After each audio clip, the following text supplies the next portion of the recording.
Hello. It's the weekend. You know what that means. It's time for our Swan get together, right? How's everybody doing? Are you doing good? I hope so. It's been an interesting week around here, I have to tell you. Yeah. But Karen is here. Hello, Karen. Glad you're here. And Anne, I love it. Valera is here.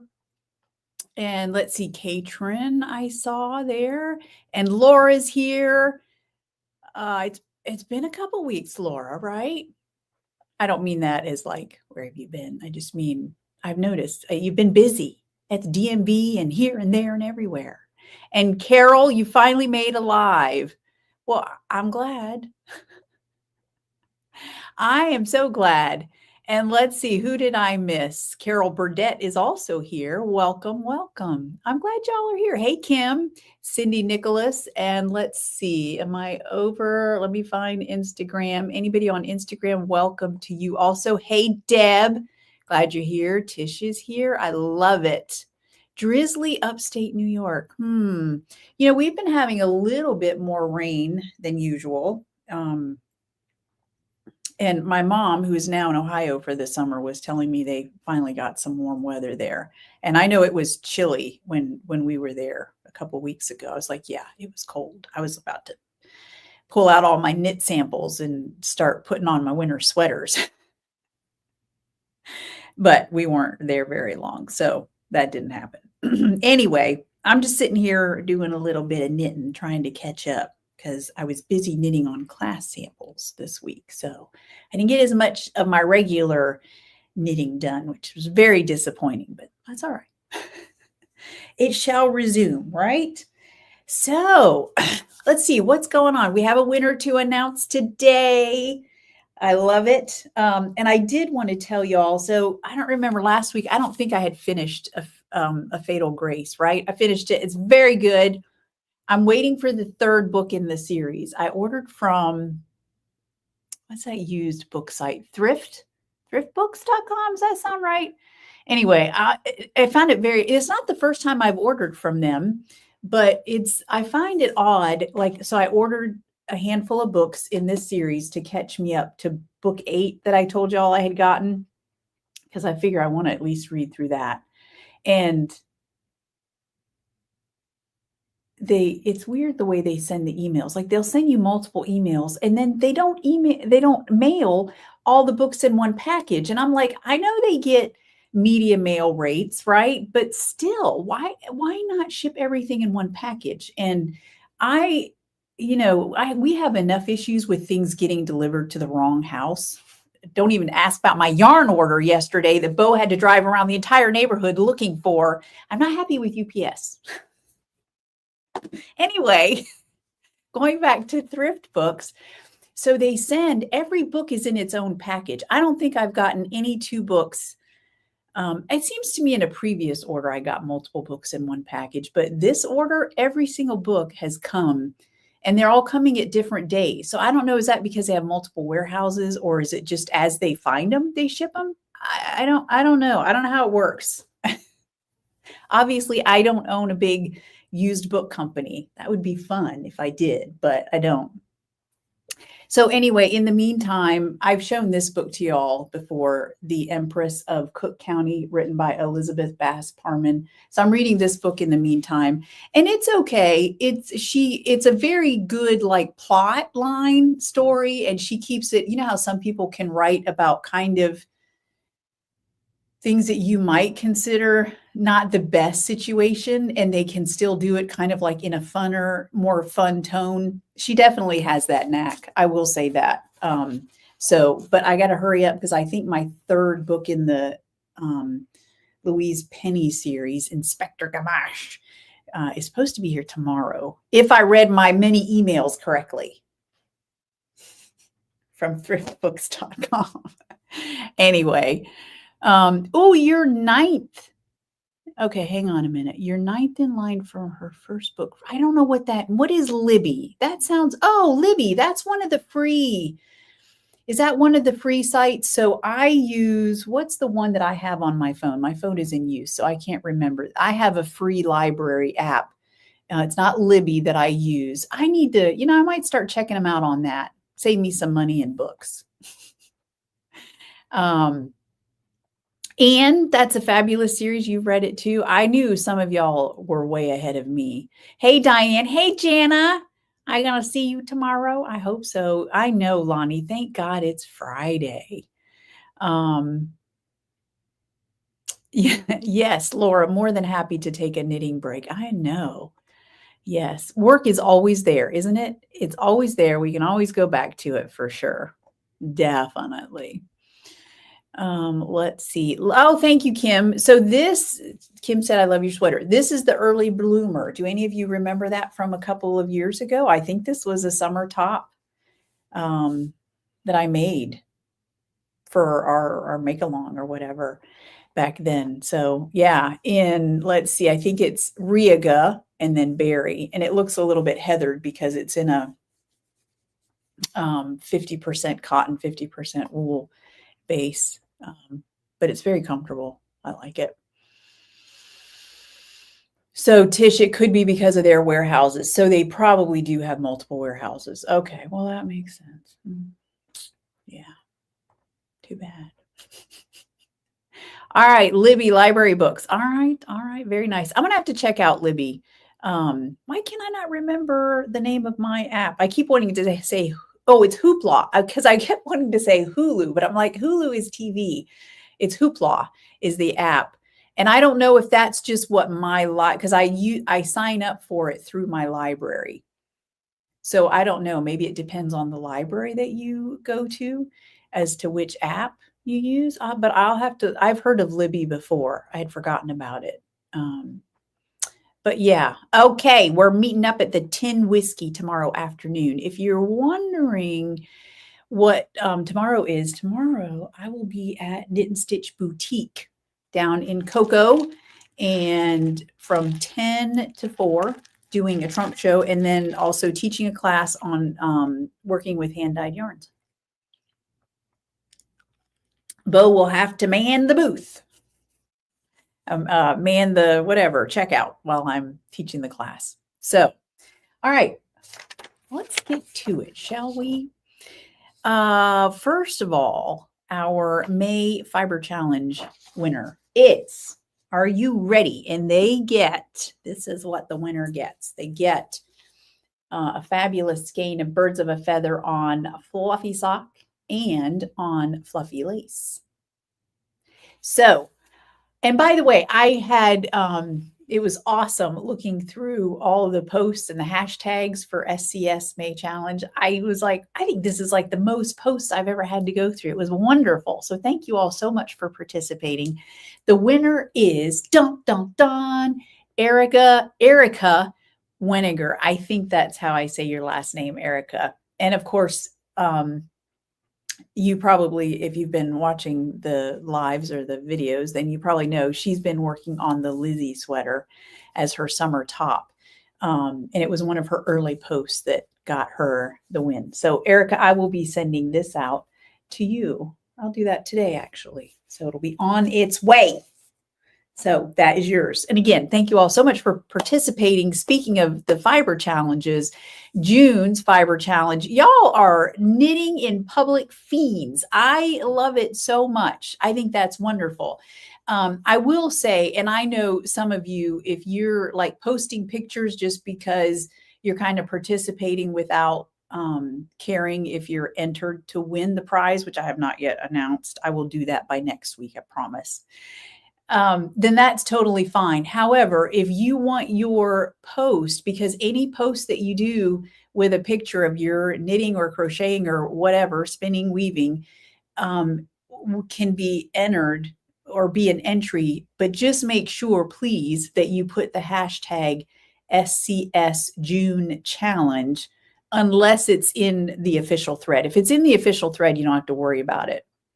But if you post anywhere else in the Swan City Stitchers group at large, over on Instagram or on Facebook, wherever, then, and you do, I think if you do that, you do have to have a public profile. I have learned. Otherwise, I can't see it unless we're friends.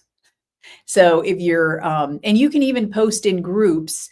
I'm in a lot of the knitting groups anyway. So if you post in a group, I should see it there as well. So, and of course, obviously that helps me out if you're using Swan City yarn. But you may not be. You might be knitting in public and not using Swan City yarn because you don't have to for this fiber challenge. So anyway, my point is, don't forget, because I want you to be entered to win. And there's just no way for me to find them all at the end, because I do a search for the hashtag, and then I also go into the official thread and I count up all the comments and then do a random number generator that way. So if you don't use the hashtag and you're posting elsewhere outside of the official thread, then I just won't be able to find it, if that makes sense. So let's see.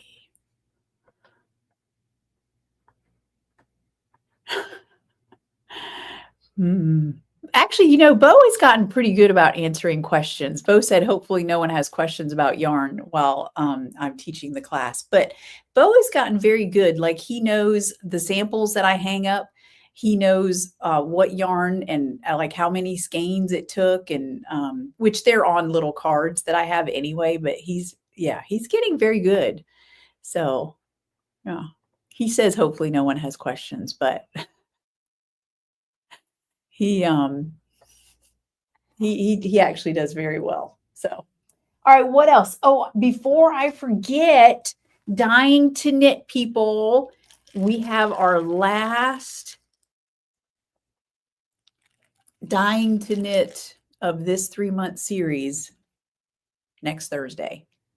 And then if you've been thinking about doing Dying to Knit, we'll have our last 3-month subscription coming up. So that will be for the months July, August, and September.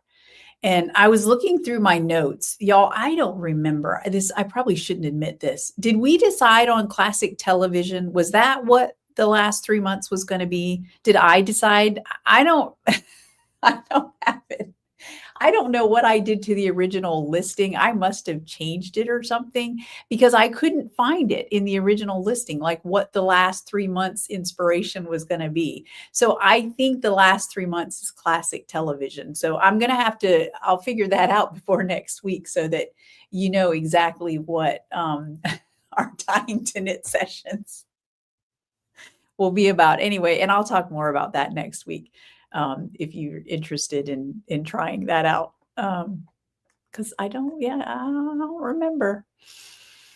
Okay, thank you, Lonnie. That I had not selected the shows, and maybe that's where the issue was, because I hadn't selected the shows. It didn't cement it in my mind. So, I'll be picking those shows. Obviously, some fun TV shows. Kim, I don't know, but that sounds good. Awesome. I'm glad. We always have a good time in there anyway. In fact, I was doing a little bit of research on this next Thursday's. Our inspiration is Good and Plenty's. And so I was telling the Dying to Knit people, and then I said to Bo, I said, I have never, I don't think, actually eaten a Good and Plenty. And they're actually licorice on the inside, which back when I could eat them, now I'm pretty sure they have some non-Carolyn friendly ingredients in them, because most of them do, like corn syrup or something like that, or even soy. Well, licorice would have gluten probably. And so I was thinking, I'm surprised back when I did eat that stuff that I don't remember ever trying a Good and Plenty. So, and then Bo was like, do they even sell them anymore? And I said, yeah, I found some online. So I know they do. And I think I saw them at the movie theater, although it's been quite some time since I've been at the movie theater. Anyway, so I'm going to see if I can find some today at the grocery store when we go get groceries. We shall see. You're not a fan of black licorice, Lonnie. See, I love that. I found some gluten-free black licorice that I can have. I think it's the Yum brand. And I order me some of those. I have them on subscription, actually. And Morgan will steal them too. We like our black licorice. Anyway, she likes any kind of, which is funny because I'm not a big chewy candy type of person. Like if I'm going to eat sweets and stuff like that, it's usually chocolate, some form of chocolate that I can have. But yeah, I'll eat me some black licorice that's gluten-free. All right, you guys, I have so many things to show you. You all have been posting. I love it so much. I can't tell you. It does my heart good to see all of these. Now, not a lot of black licorice fans, huh? Oh, yeah, I know black licorice is not that popular, and some are stronger than others. Like even the Yum brand that I get, there was one bag that I almost couldn't finish. Fortunately, they're pretty small bags, but is it anise they put in there? Anise, and whatever it is that gives it that black licorice taste. It was so strong, like it kind of made my eyes water. And I was like, oh, I hope this was just a bad bag. But I haven't had that happen since. So apparently that was the case. Salted licorice. Oh, goodness, Faith. I'm going to have to check that out. Oh, Iceland and Norway black licorice. I bet that was good. Everything's better over there. All right. So you did like the Good and Plenties as a kid. Okay, good deal. Yay, Karen and I. That's right. You and I. We're black licorice fans together. All right, going back to business. Let's do this. So first up, Anne showed her picture. This is her finished Fiorellino. How good does it look? I'm curious, Andy. I don't remember if I asked you, do you do gauge swatching? She did hers in peach tea, and then the finishing touches there are in, I know this, bottle green. And then, because one summer top is not enough, and also started on the extra light bright. And I know she's got some of the colors she's using. In fact, she posted a second picture. Check this out. I know she's got confetti and sprinkles and sparklers in there. And then there were two other colors from before, which were, I'm trying to remember, a mad spatter, and then summer something, summer breeze, summer days. I don't remember. Anyway, another great example of an awesome fade here. I love it so much. Nicely done, Anne. It looks like she's practically done.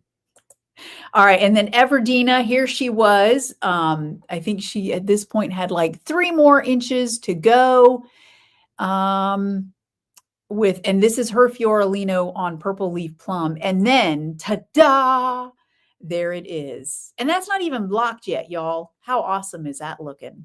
It's fantastic.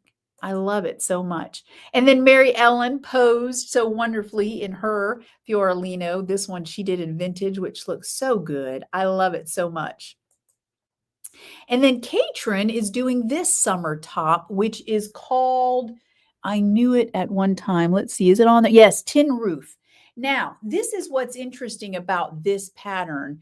If you look at the pattern page, I don't remember if the designer did it this way or if other people just did it. I think the designer may have done it as well.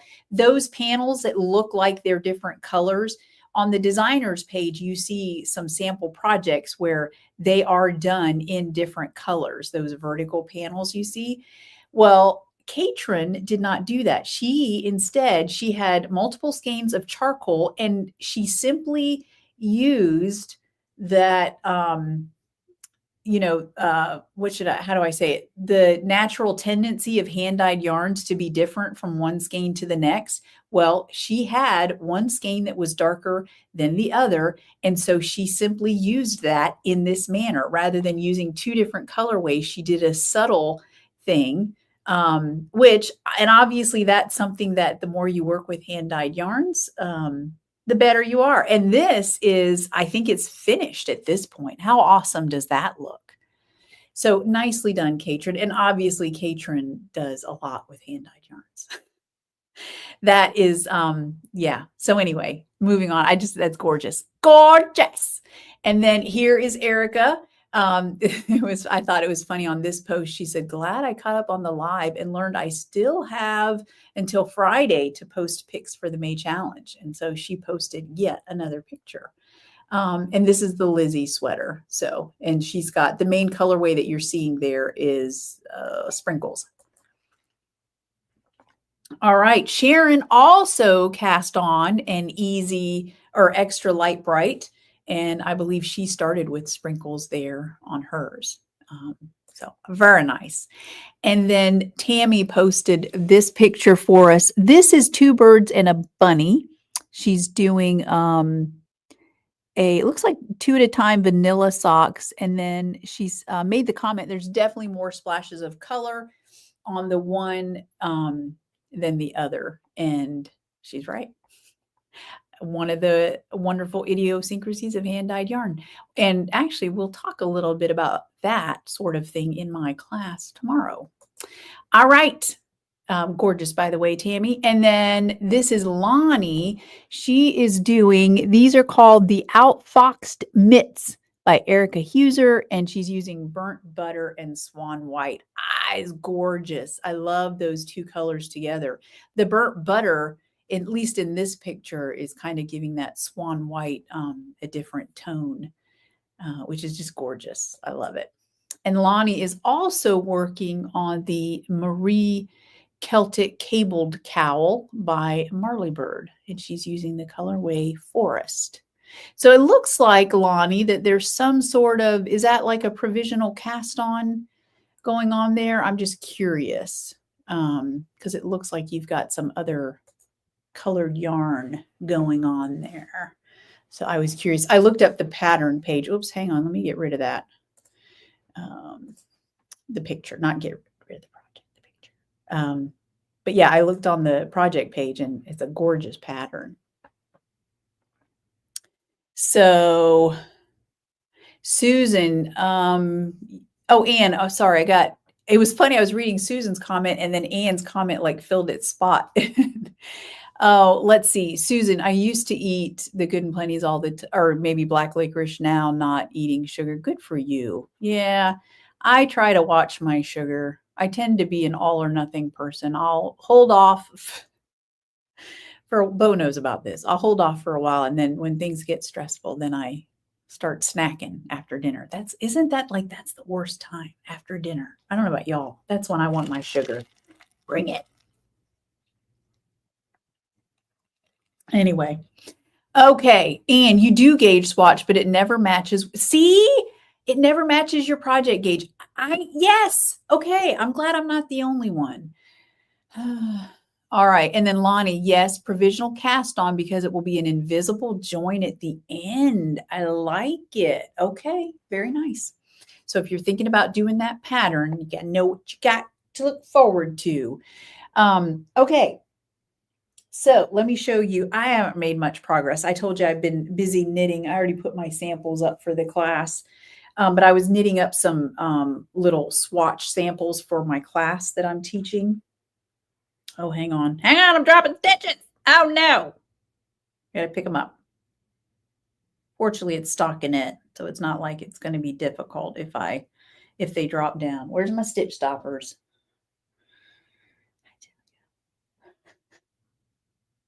Okay, I tried this on last night, and it literally is like right here on me, which it's where it should be. But you know, sometimes the armhole is bigger or whatever. So I wanted to try it on and see where I was at, see if I needed to be doing any side decreases or anything. I don't know. I don't think I'm going to. It fits well. And I think after blocking, it will be nice and relaxed and it will be a perfect fit. So now I just have to decide how long that I want it to be. So I'll have to look through my closet and figure out what pants or shorts I'll be wearing it with. And then that will determine, I'll probably just do like a regular length, obviously not cropped. So anyway, that's that. And then the next thing that I'm going to start, I didn't realize how close we were to July 4th. You know how those things just like pop up and you're like, oh yeah, July 4th is coming. So, and as a dyer, obviously I should be more aware of this, but I don't know if any of you remember this from last year, this project, this whip. I finished one sock. These are the Mermaid Avenue socks by, Summer Lee. And I think her pattern actually brings that down, that awesome pattern down across the foot. And I don't remember, since I knit this last year, was I just in a hurry to get done? I did not continue that down on the foot. I just did, I did stockinette stitch. And this is in the King Charles colorway. So I did one sock with Spirit of Freedom, and then I'm doing the other with Spindle Prick Red.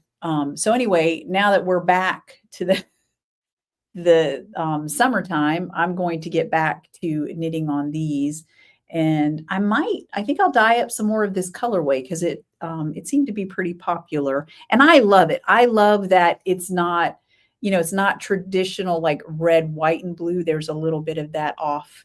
It's a pinky brown. Bo said it we were sitting, our living room is I need to find some better lighting for me to knit with at night. But if I'm just knitting, a relatively easy pattern, it's okay. But anyway, I pulled these out the other night and he was like, is that pink under there? And I said, no, it's a light tan color. So anyway, I'll be working on that now that, like I said, it's summertime. Who knows? Maybe I'll actually get them done this year on July 4th and wear them. I thought about gifting them to a friend of mine because she's traveling up north, she's in Minnesota, I think, and this summer. And I thought about gifting them to her because we have the same size feet, but I don't think so. I think I want to be selfish with these. The only thing is the pattern does call for a heel flap, and I do like to do a heel flap every now and then to kind of keep in practice, even though the heel flap is not my favorite heel to do. So yeah, I'm gonna have to do another heel flap, but that's all right. I don't mind. Next time though, I'll probably input what's the short row heel that we like? I can't remember the name of it. I know y'all know. Linda may not be on here. Linda is the queen of that heel.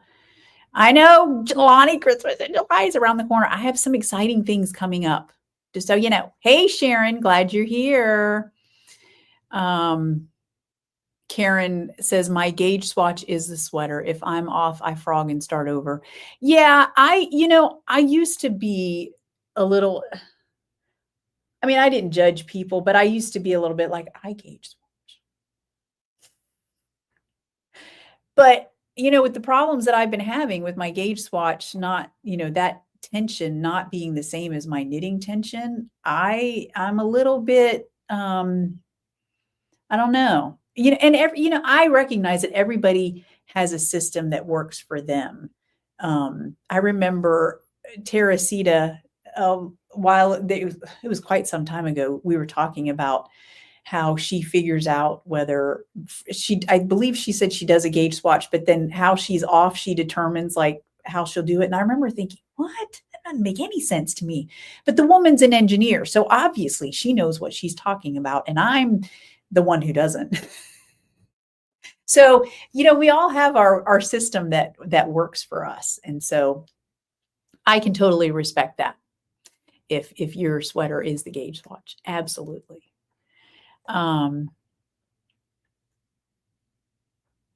Okay, Lonnie, she does make that mermaid pattern optional going down the front. That's good.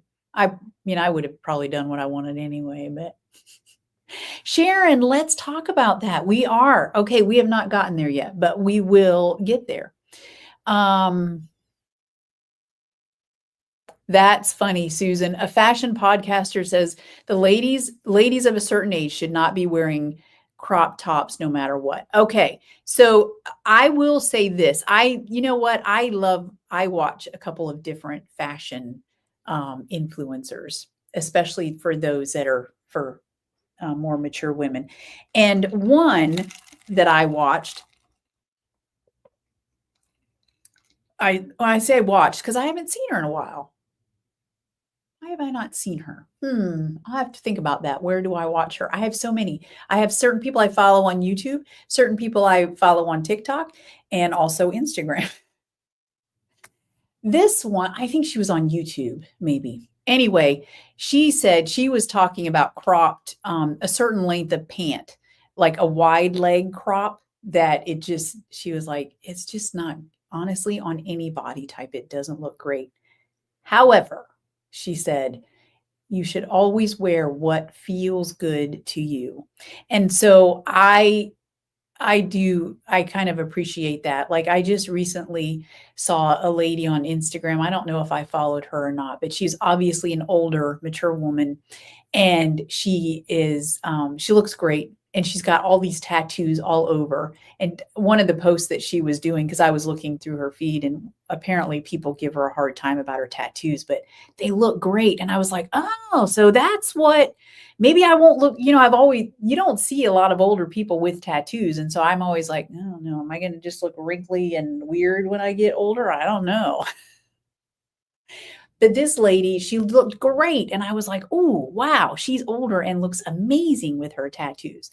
So, but I get that not everybody can carry that look. So I think it all has to do with your personality, what you put out there, and what you do with it. I'm not a crop top person in the sense that I'm not going to go around showing off my belly, at least not now. Give me 5 years. Who knows? Maybe I'll change. You never know. I might be wearing crop tops for y'all.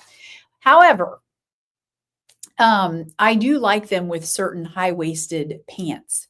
In fact, or with a shirt underneath them. Both of the ranunculus shirts that I've made are more of a crop, but I always wear them with a white shirt underneath just because that's how I like to wear them. I think they look cool. And by the way, speaking of, I never did tell y'all last week what I want my next summer top to be. I know I still got a ways to go on the Fiorellino, but now that I'm going to be back to knitting, I am going to do it with, hang on, hold down my skirt. Let me show you. I'm going to do a ranunculus. Do I have this right? No, I don't. I think Bo was the one. Yeah, it's this. Bo was the one who helped me pick it out. You'd think I would know, but I haven't dyed up my yarn yet. So this is what I'm going to do it with. I'm going to do it with Swan white, probably on Swanky sock, and I'm going to do it with fluffy lace on sprinkles, or sprinkles on fluffy lace. I'm going to make, did I say this? A ranunculus. I'm going to make it, I think, cropped again, and this time it's going to be a half sleeve because I've got 2 dresses that I can, and they're casual dresses that I can wear in the summertime. And I think that this would look cute with both of them. So that's what I'm going to do. Yeah. I like it. I like it. That'll be my 3rd ranunculus. Okay. Shadow wrap. Thank you, Deb. Fleagle. I have not done a Fleagle heel yet. I'll get there. Hey, Karen. We had 3 Karens on here today. Oh, let's see. What did Faith. Sharon, keep the socks. You'll need them for New York. That's right. Hang on. It's like I scroll and then half my comments go away. Yes, I do block gauge swatch. Yep. We had a whole conversation about it. And I basically, hey, Karen's coming tomorrow. I'm so excited to see you, Karen.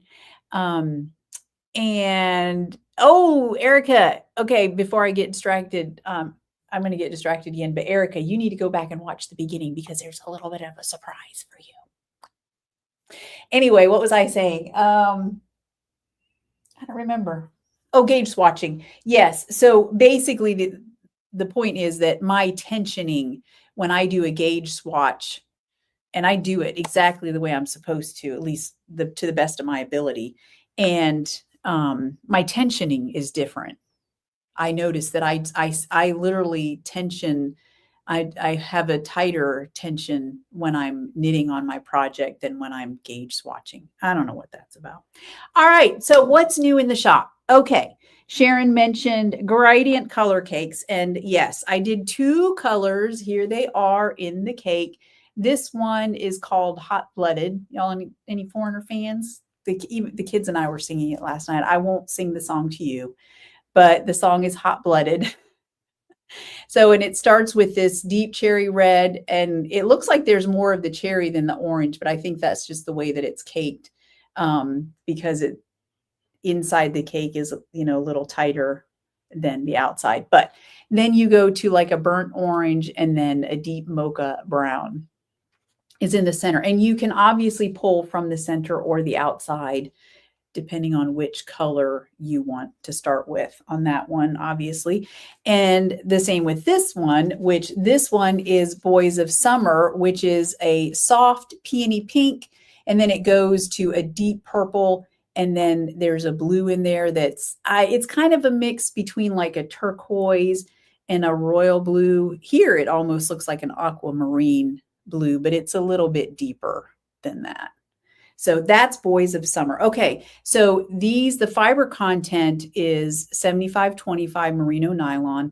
They're dyed up on a sock blank first, and then I cake them from that. And so because of that, it gives them a natural, softer, almost heathered look a little bit to some of them.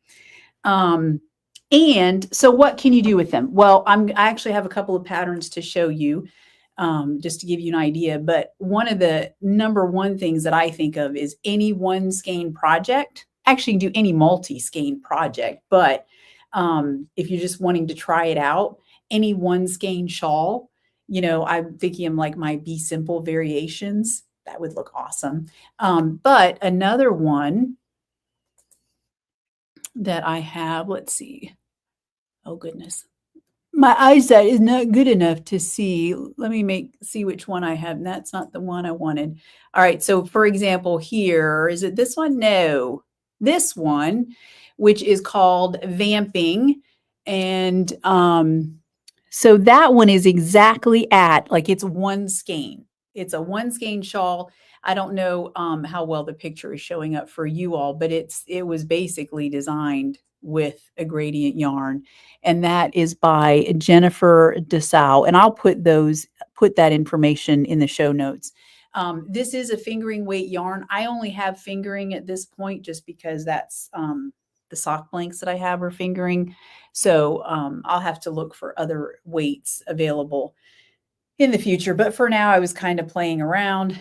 And so that's what I have is fingering weight. And it's 463 yards in one cake that you get. So here is another pattern. This is the Inara wrap by Amba. Now, this one uses, you're going to use multiple skeins because it calls for 1,000 to 1,500 yards. So there, what you could do is you could get the same colorway in multiple skeins and then do them like back to back, one way or another, like on both ends of your shawl could go, dark to light or light to dark. Or you could get multiple gradients and put them together. Or you could also pick a contrasting or coordinating color of yarn that you put in between and almost treat it like stripes. So you could do that. Or you could do like one half of the shawl would be in one colorway, and then the other half of the shawl would be in using up your gradient skein. So it just kind of depends on how many skeins you're wanting to work with in the gradient and what kind of colors you're wanting to end up with in your end result. Now here's another one. This is the Summer Breeze shawl by, is it Nicola Green? I think that's probably how you pronounce it. And again, this one would use multiple skeins because it calls for 1,000 yards. So again, you could do the same colorway and going, like from dark to light or light to dark, back to back. Or you could also, like I said, use another colorway so that you have the gradient in the middle or on the outside. It just kind of depends on what you're going for. Now, this one here is called the Gradient Cake Cowl. This one It only needs 190 to 200 yards. So you would want to, it doesn't look like a very big cowl. So with this one, I would suggest you either add repeats so that you can see the full gradient. Actually, that's what I would do, is I would do more repeats because I would want to see all the colors in the gradient, but that's just me. So another thing that you can do, what I love in a gradient or for a gradient, is using it as color work. So if you're doing a color work sweater or shirt, using your gradient as the contrast color. And that way, as like here, if I had done it here in the early bloomer, you would see it either going from light to dark or dark to light, something like that. I think that's cool. And obviously you can do anything. This is even sock yarn. So you could also, you could knit socks out of it. You know, you can knit a sweater. I saw some sweater patterns that used gradients, but obviously the designer doesn't have to have that in order for you to use it yourself. Hey, Carol, I see Carol over there on Instagram. Got a lot of Carols today too. I like it. All right. If you have any questions, just let me know, and I will do my best to help. Let's see. Deb, the Flegel is cool, but it can make the front of the sock long. Oh, and for some people it will bunch up. Interesting. So it's good for people with a larger heel diagonal. Okay. So kind of that big, y'all don't want to see my feet. I took off my nail polish. I know, and it's summertime. Like I should, yeah. I need a pedicure. That's what I need. Anyway, but yeah, I know exactly what you mean. And I am not one of those people. So I don't think a Flegel heel. I will probably do one at some point just so I can say that I did. Maybe I'll try one for Bo. A Flegel heel on one of his socks. He may not appreciate that, but hey, I'm the one doing the knitting, so you get what you get. You don't pitch fit. All right, what else is new in the shop? Let's see. I've been looking for some colors to put on Fluffy DK because Fluffy DK has been getting more and more popular at festivals and trunk shows. So happy hour, it looks a little washed out here. But one of the things that I love about the fluffy, it's the alpaca really, because I see it on fluffy lace as well, is that the colors always settle in these weird tonal different, like it's like it sets down differently, and you see all these different tonal variations, almost as though I had poured over different colors of purple, and I didn't. Like literally, it's one concentrate, and I just stick it down in, but you get all these wonderful tonal differences, and it just knits up very cool. So that's that happy hour. And then also they're on minis, trustee sock minis only, is raspberry lemonade. I did it for a designer recently, and so I just did a batch of them, and so they're in the shop. So, which I don't do a lot of. Well, I think in general, most people do, tonal solids on their mini skeins because that's usually what you want. So if you are looking for variegated mini skeins, this is a fun one to have in your stash for sure. All right, what is going on? What else? Let's see. I showed you that. I feel like I'm forgetting something, but you never know. I mean, I might be. So tomorrow, as I said, I'll be at Knit and Stitch. And then I'll be back there again in July, mid-July, for a Christmas, just doing like a mini trunk show of Christmas colorways. And Dottie has asked for a self-striping yarn, Christmas and Hanukkah themed. I don't know. I got to be honest. I don't know if it's going to happen. We'll see what comes of that. Keep an eye out for, at some point, I'll do a pre-order for the Advent calendar. I think I told the Dying to Knit people what it's going to be. I can't remember if I've told y'all or not.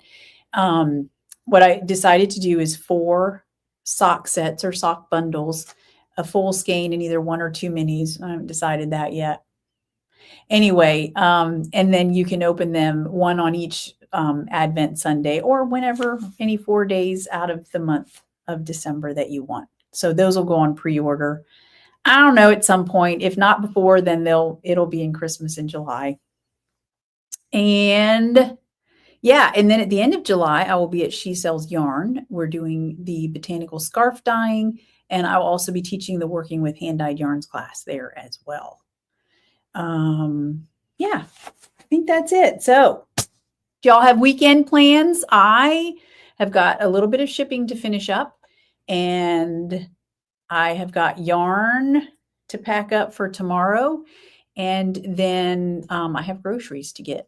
Bo and I are heading out to get the groceries.